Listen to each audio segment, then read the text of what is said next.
La mañana comenzó con esa calma que tanto me gusta, el cielo, teñido de un suave lavanda, una brisa ligera colándose por las cortinas y la tetera silbando como una vieja amiga.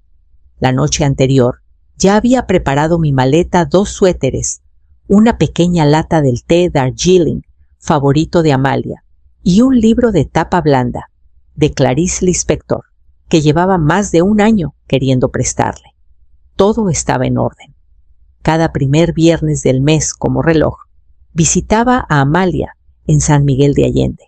Era una tradición que empezamos después de su cirugía de cadera hace 3 años, y lo esperaba con más ilusión de la que dejaba entrever.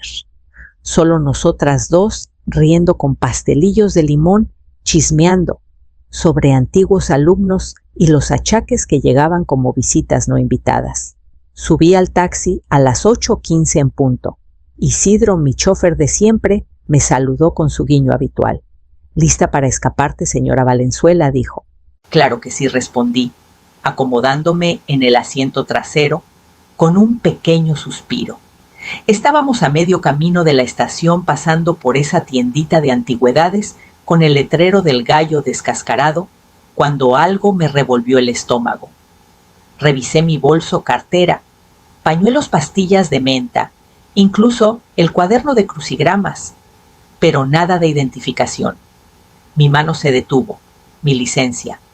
La había sacado la semana pasada para fotocopiarla por un formulario de voluntaria y seguramente la dejé en el cajón del escritorio en lugar de guardarla en mi cartera. «Ay», no, murmuré. «Isidro, creo que hice algo tonto». Él soltó una risita mirándome por el retrovisor. «¿Quieres que demos la vuelta?» «Sí, por favor. Olvidé mi licencia». «No hay problema, tenemos tiempo».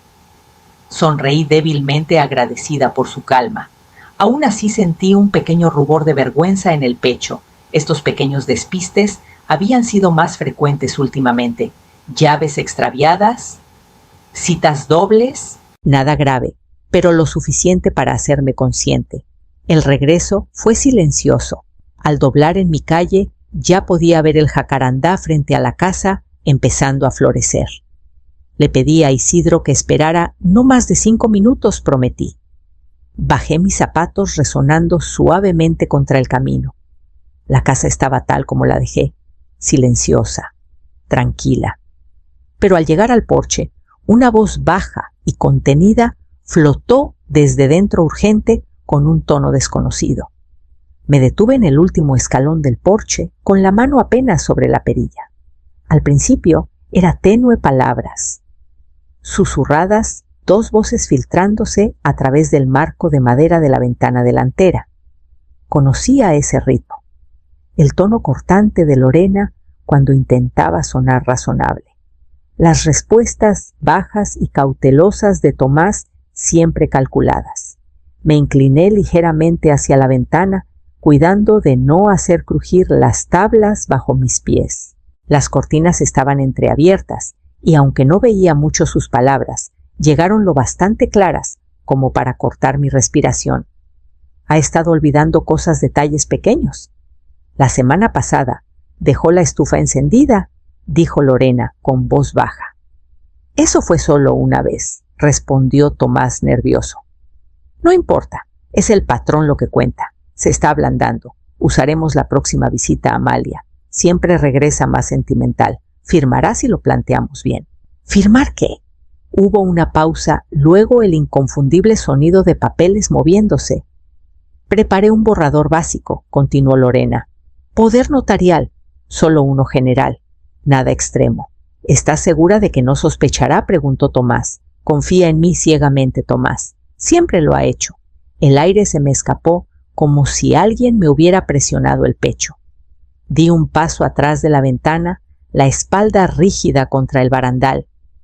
Una parte de mí quería irrumpir, exigir saber qué tramaban. Pero otra parte más vieja, más astuta, la que había criado a una hija sola, me dijo que me quedara quieta, que escuchara. Tomás habló de nuevo más bajo. No quiero que esto nos explote en la cara. Y si habla con alguien, no lo hará. Odia los enfrentamientos. Probablemente se sienta culpable por hacernos esperar tanto. Ya verás. Mis dedos se cerraron alrededor del poste del porche.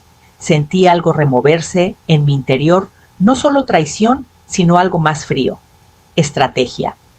Me giré y bajé los escalones en silencio, saludando a Isidro como si nada hubiera pasado.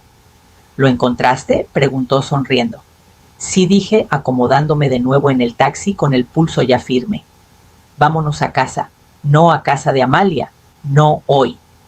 Había cosas que necesitaba recordar y más que necesitaba descubrir. Mientras el taxi se alejaba de la estación, le pedí a Isidro que tomara el camino largo. Necesitaba tiempo, necesitaba silencio. Mis manos descansaban cruzadas en mi regazo, pero mi mente ya se había sumergido en el túnel profundo y sinuoso de la memoria, un lugar que solía visitar solo en momentos de reflexión. Ahora se sentía como la escena de un crimen. Lorena lo había sido todo para mí. Cuando Esteban murió un infarto repentino, a los 38, me quedé con una niña pequeña, una hipoteca y una soledad que ningún vecino bien intencionado ni cazuela podía aliviar. Tenía 36 años, era profesora titular de literatura y para fin de ese año lo dejé todo. No porque tuviera que hacerlo, porque quería ser la madre que nunca tuve. Convertí la habitación de huéspedes en un cuarto. Para Lorena vendí las perlas de mi abuela para pagar su primer año en un kinder Montessori y nunca le conté lo que sacrifiqué para que su vida no estuviera marcada por la escasez. Más tarde, cuando fue a la universidad, tomé trabajos como profesora adjunta, acepté contratos de edición, cualquier cosa, para que no se preocupara por la renta o los libros. Incluso le di el enganche para su primera casa. Ella lloró y me llamó su heroína. En ese momento pensé que lo estaba haciendo bien, que eso era amor. Nunca preguntó por las cosas que dejé ir, nunca lo ofrecí. Ese era nuestro ritmo, ella necesitaba, yo proveía. Una vez cuando tenía poco más de 30, estábamos en el jardín y con una copa de vino en la mano, rió y dijo: «Nunca he tenido un día de preocupación en mi vida, porque tú siempre arreglas todo». En ese momento sonreí. Pensé que lo decía con cariño.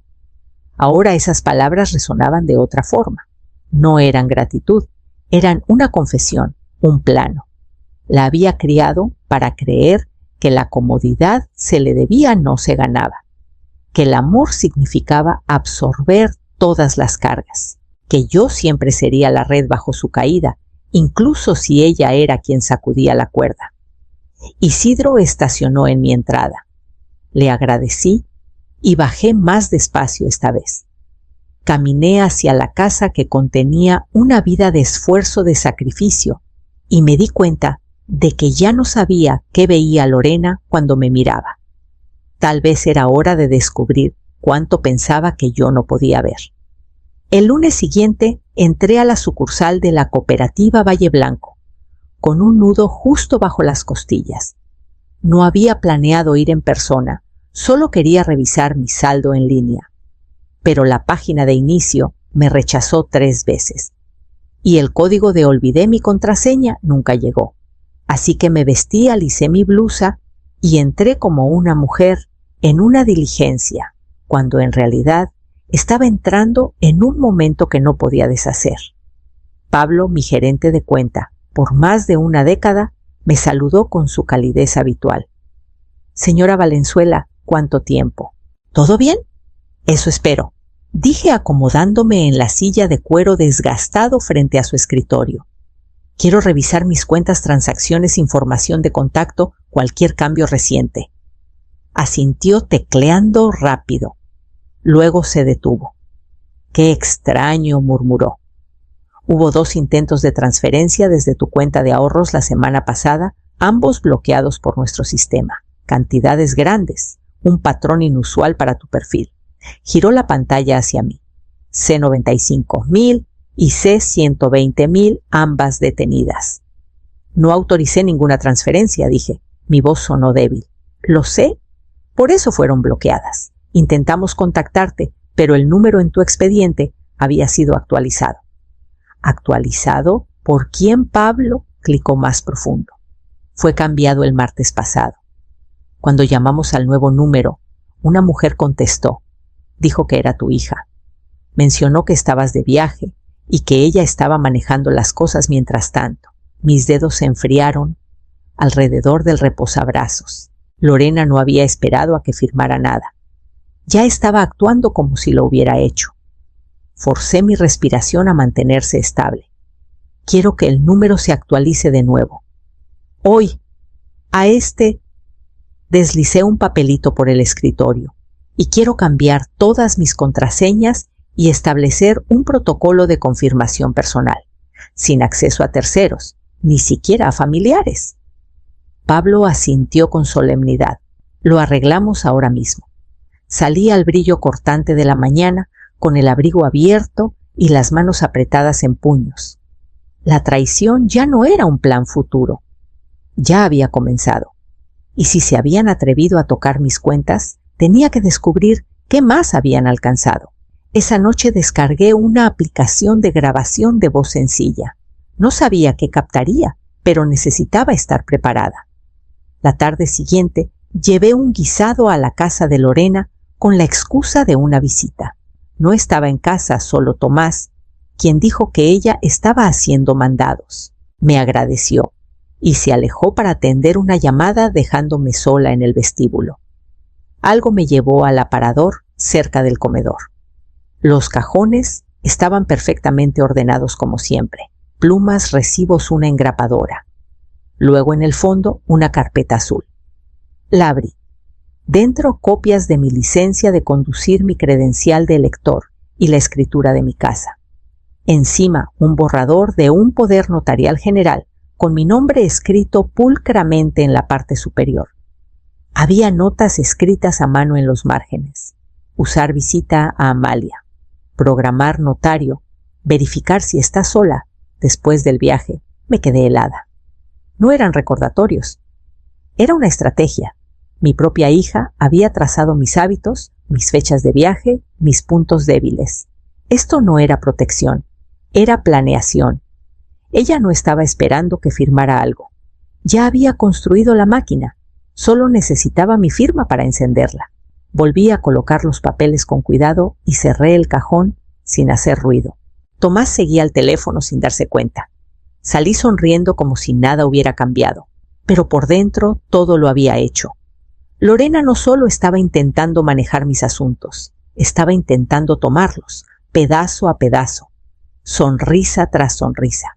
Y por primera vez en mi vida me di cuenta de que el lugar más seguro no siempre estaba junto a las personas que amas, sino a veces justo fuera de su alcance. Lorena llamó a media semana con una voz dulzona. Estábamos pensando en pasar el viernes para comer yo, Emiliano y un par de las chicas. Ha pasado demasiado desde que te vieron. Le dije que me encantaría verlos. Y lo decía en serio, al menos por lo que respecta a Emiliano. Llegaron justo después de las 11. Lorena con una blusa impecable y una alegría forzada. Emiliano brincando con una bolsa de plumones. Y Clara y Verónica trayendo un pay y ramos de cumplidos.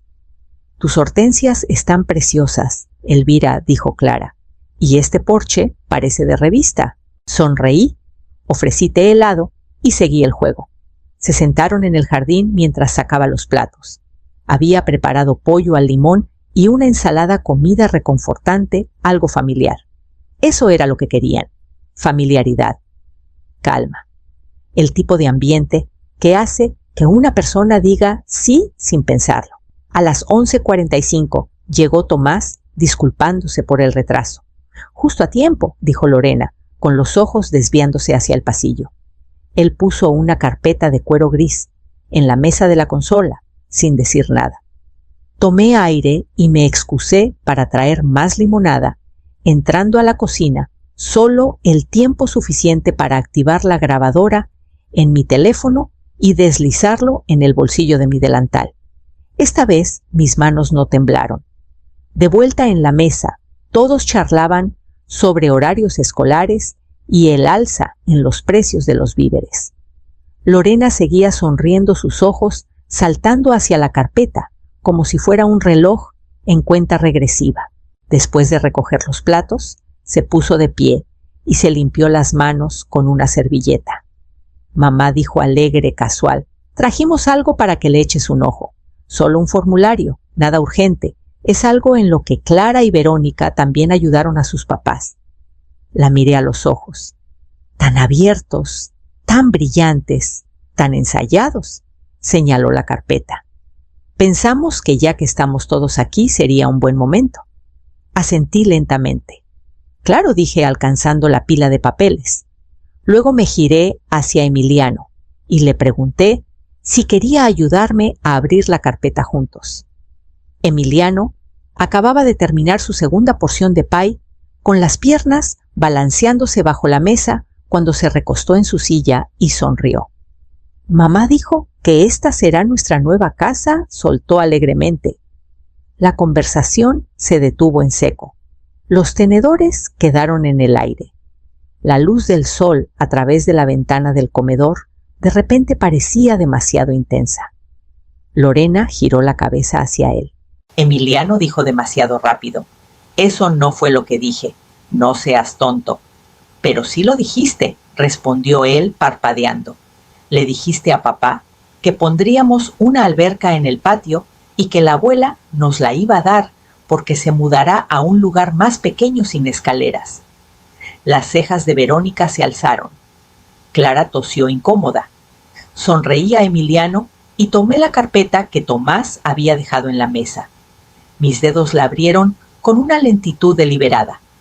Veamos de qué se trata entonces. Lorena se quedó petrificada. Tomás miró hacia la puerta. El documento encima era exactamente lo que esperaba. Lo levanté sosteniéndolo entre los dedos como si fuera una receta. Poder notarial general, leí en voz alta, incluyendo pero no limitado a el derecho de vender, hipotecar o disponer de propiedades, administrar cuentas bancarias y tomar decisiones legales en nombre del titular. Alcé la vista. ¿Por qué necesitaría firmar esto? El rostro de Lorena cambió a cámara lenta. La dulce sonrisa se desvaneció de sus mejillas como el color por un desagüe. Mamá, es solo...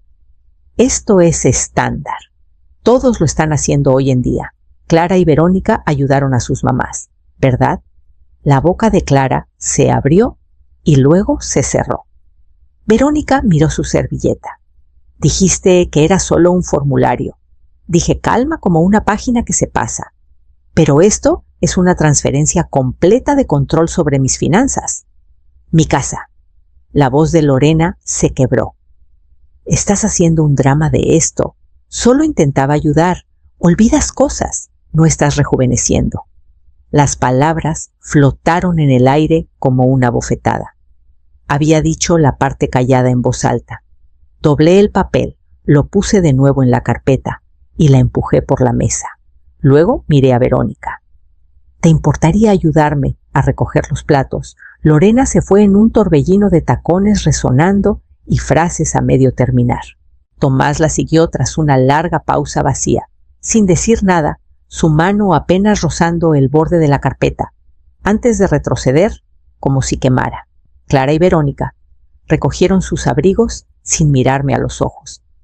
Sus despedidas fueron suaves y desordenadas como las de alguien saliendo de un velorio. Y luego hubo silencio. Por primera vez en años, nadie llamó al día siguiente, ni al siguiente, sin mensajes, sin saludos, sin disculpas. Era el tipo de silencio que no solo se posaba en la habitación, sino que la aplastaba. Un vacío donde solía estar el amor. Por la mañana, preparé té por costumbre, serví 2 tazas, y luego miré la segunda por 1 minuto entero antes de vaciarla por el fregadero. Caminé por el sendero del jardín, pero no me detuve a oler las jacarandas. No necesitaba perfume para saber que me habían vuelto invisible. No me castigaban con palabras. Me estaban borrando. Al 4.º día, abrí el cajón de archivos en mi estudio y saqué la carpeta manila que nunca pensé que usaría. una lista de abogados especializados en derecho de adultos mayores que había guardado para mi trabajo voluntario en la biblioteca. Elías Bravo tomó mi llamada esa misma tarde. No se inmutó cuando le conté los detalles. Presentaremos documentos para revocar accesos. Pondremos un bloqueo a cualquier actividad bancaria de terceros y notificaremos a la oficina del registro público para congelar cualquier modificación de títulos. Firmé cada documento que me envió esa noche. Luego escribí una carta a Lorena corta, pero sin espacio para malentendidos. Cualquier otro intento de acceder a mis cuentas, propiedades o asuntos legales será enfrentado con acciones legales. Espero que algún día podamos reconstruir la confianza, pero hoy no es ese día. La puse en un sobre, la llevé a su buzón y nunca miré atrás. Para el lunes siguiente, el silencio no se había levantado, pero había cambiado. Ya no era solo una madre esperando en silencio, era una mujer protegiendo lo suyo. Habían pasado casi 3 semanas cuando escuché el golpe suave vacilante, como si esperaran no ser respondidos. Abrí la puerta y encontré a Lorena parada ahí sola, sin carpeta, sin sonrisa forzada. Solo una mujer pálida, con ojos cansados y manos temblorosas. No pidió entrar, solo susurró, «Por favor», y me hice a un lado. Nos sentamos en la sala sin té, sin cortesías. No fingió. «Lo siento», dijo, «por todo». Esperé. No porque quisiera castigarla, sino porque quería saber si diría la verdad. No solo el qué, sino el por qué. Cruzó las manos y las miró. Tomás y yo estábamos hasta el cuello. Préstamos de negocios, tarjetas de crédito, todo. Empezamos a pensar que la casa podía salvarnos. Que tú podías salvarnos. Otra vez. Levantó la vista. Pero ese es el problema. ¿No siempre me salvaste? Hiciste todo fácil. Pagaste mi universidad. Cubriste mi enganche. Hasta hiciste que mis excusas sonaran mejor de lo que eran. Su voz se quebró. Nunca aprendí a caer porque nunca me dejaste tocar el suelo. Aunque lo mereciera, algo en mí se suavizó, pero no como antes. No de la manera que corría a arreglar. Solo un cambio callado, como un libro cerrándose tras un capítulo demasiado largo. Yo era la niña, no tú, susurró. Me diste todo menos consecuencias. Asentí lentamente. No estás equivocada. La habitación estaba quieta, pero el silencio se sentía diferente esta vez. No borrado, no evasión, solo espacio. No suplicó, no pidió dinero. Solo dijo, quiero aprender a valerme por mí misma. No sé cómo aún, pero quiero intentarlo. Nos sentamos ahí por un largo rato. No ofrecí soluciones, no escribí un cheque, solo escuché. Y cuando preguntó si podía volver a visitarme alguna vez, sin agenda, sin documentos, dije que sí. Pero esta vez tendría que tocar como alguien que pide, no que asume. El perdón llegó lentamente, como la luz que regresa tras una tormenta. No en grandes gestos, no en abrazos repentinos, sino en la forma de límites cuidadosamente trazados. Le dije a Lorena lo que necesitaba para sentirme segura otra vez, lo que necesitaba para amarla sin miedo. No más cuentas compartidas, sin acceso legal, sin suposiciones de control. Si necesitaba ayuda, la pediría, con palabras, con honestidad, sin manipulaciones. Para mi sorpresa, no discutió, solo asintió. Lo entiendo, dijo, y ganaré lo que venga después. Tomás se fue. Se habían separado en silencio, sin drama, después de que todo se deshizo. Él se fue a vivir con su hermano en Querétaro y Lorena, por primera vez desde la universidad, vivía sola. Pagando cuentas, trabajando tiempo completo, manejando multas por retrasos, compras mandados, todas las cosas de las que solía protegerla. No era fácil, pero era suyo. Lo que más me sorprendió fue lo que regresó cuando el peso se levantó.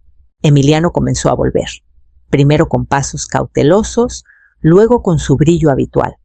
Me traía dibujos yo con cabello gris y una capa parada en un tejado con las palabras Super Abu escritas debajo.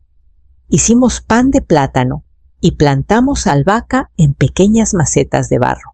Preguntó si podía quedarse el fin de semana otra vez como antes, y dije que sí, siempre y cuando trajera su tarea. Y lo hizo. Lorena venía los domingos para tomar té, a veces con noticias de su semana, a veces solo para sentarse en silencio y arrancar maleza del jardín conmigo. Nunca volvió a mencionar la casa, y yo comencé a regresar a mí misma. Volví a mi círculo de poesía en la biblioteca. Imprimí una nueva copia de mi testamento firmada bajo la guía de mi propio abogado. Planté romero y lavanda a lo largo del porche y cada mañana me sentaba con una taza caliente y recordaba que mi paz se había ganado, no entregado, porque amor aprendí no se trata de darlo todo. Amor es elegir qué dar y qué proteger.